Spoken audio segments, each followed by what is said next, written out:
That's Not My Fiancé by Capital Resource 591. My fiancé and I are military, and he just finished up a year in Korea and got to come back home for a month before he has to go to England again for another 2. It's been a difficult time for me.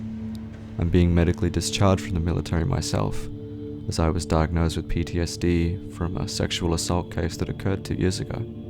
But it's been really nice having him back home. I feel safe when he's around. He's been back for 2 weeks now and nothing has been weird.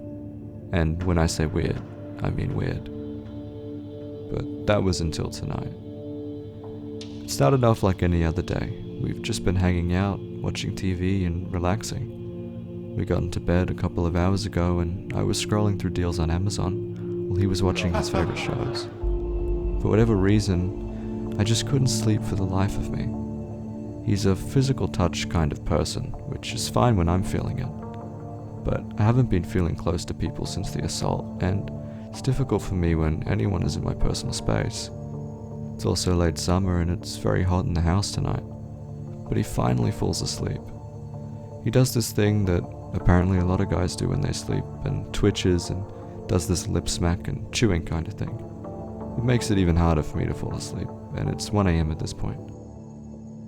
He rolled over and turned his back to me, so I roll over to grab the remote from the nightstand and turn the TV off.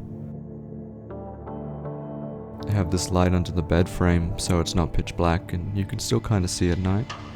Well, I felt him roll over again and grab me like he was going to spoon me. He was still doing the lip smack, but stopped suddenly.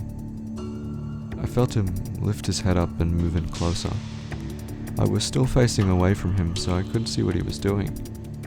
He started breathing really heavy in my right ear, and then whispering and mumbling things. I finally turned to face him, and it's hard for me to explain what I saw. His back was still turned to me, but his arms were turned backwards, holding me. His head was turned backwards too, but it wasn't his face. It was pale and wrinkled, and his eyes were sunken and tired, still blue, but not his blue eyes. He was mumbling, and his mouth was moving faster than the noise coming from registered in my eyes.